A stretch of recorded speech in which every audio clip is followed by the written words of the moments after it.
मैं पूछना चाह रहा हूं इल्जाम लगाने वालों से, बताओ इम्तियाज जलील को किसने हराया? फिर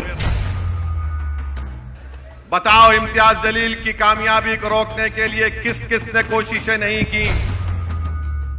इम्तियाज जलील को जो सबने मिलकर हराया, अब इंशाअल्लाह ताला हम सब मिलकर दोबारा इम्तियाज जलील को महाराष्ट्र की विधानसभा में भेजाएंगे।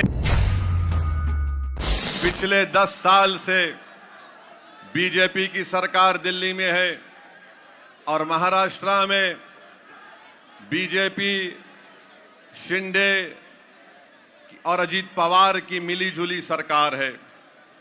मैं आपको ये बताना चाह रहा हूं कि बीजेपी और तमाम सेकुलर पार्टियों ने मिलकर महाराष्ट्र के पार्लियामेंट के इलेक्शन में एक मुसलमान एमपी था, 48 लोकसभा की सीटें थी।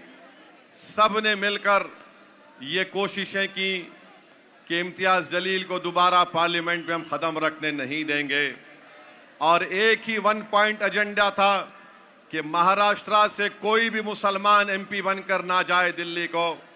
और जो एक एमपी जीत कर आया था महाराष्ट्र से, उस इम्तियाज जलील को हराने के लिए सब एक होकर एक मुसलमान को हराने के लिए इन्होंने कोशिशें की और इनकी कोशिशों की वजह से इम्तियाज जलील बहैसियत रुकने पार्लियामान कामयाब होकर नहीं जा सके। मेरी आपसे गुजारिश है कि जमहूरियत में अब हमको इस विधानसभा में अपने इत्तेहाद की ताकत पर हमको अपने मंजलिस पार्टी के उम्मीदवारों को कामयाब और कामरान करना है। मेरे बुजुर्गों, मेरे नौजवान साथियों, आपको ये याद होगा कि जब कभी भी मंजलिस इलेक्शन लड़ती है, मंजलिस के खिलाफ ये इल्जाम लगा दिया जाता है कि मंजलिस फलां की टीम है, मंजलिस के लड़ने से वोट काटे जाते हैं। मैं पूछना चाह रहा हूं इल्जाम लगाने वालों से, बताओ इम्तियाज जलील को किसने हराया? फिर बताओ इम्तियाज जलील की कामयाबी को रोकने के लिए किस किस ने कोशिशें नहीं की?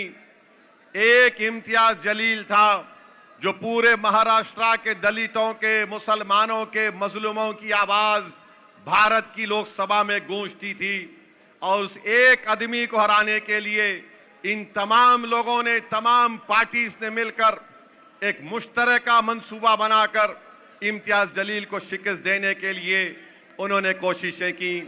और इम्तियाज जलील की नाकामी इम्तियाज जलील की इनफरादी नाकामी नहीं है।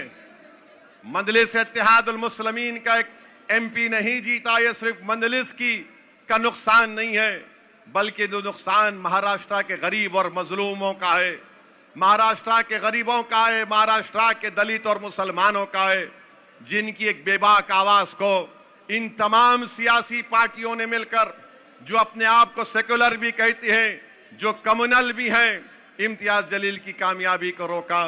तो मेरी आपसे गुजारिश है कि आने वाले विधानसभा और असेंबली के इलेक्शन में आप लोग जमहूरी तरीके से एक एक वोट का इस्तेमाल मंजलिस इत्तेहादुल मुस्लिमीन के हक में करिए। जो ताकतें, जो पार्टी हमको इल्जाम लगाते हैं, मेरा उन तुमसे एक ही सवाल है, इम्तियाज जलील को तुमने क्यों हराया? तुमने मिलकर इम्तियाज जलील को हराया। इंशाअल्लाह ताला महाराष्ट्र का बच्चा बच्चा, महाराष्ट्र की हमारी माँ और बहनें, महाराष्ट्र के मेरे गयूर नौजवान इम्तियाज जलील को जो सबने मिलकर हराया, अब इंशाअल्लाह ताला हम सब मिलकर दोबारा इम्तियाज जलील को महाराष्ट्र की विधानसभा में भेजाएंगे। तुमने इम्तियाज की आवाज को नहीं, तुमने महाराष्ट्र के गरीबों की एक आवाज को पार्लियामेंट पहुंचने से रोका। अब इंशाअल्लाह ताला महाराष्ट्र की विधानसभा में इम्तियाज जलील जाएगा। किसी की भी सरकार होगी, इम्तियाज जलील तुम्हारी नींद हराम करके रखेगा इंशाअल्लाह ताला।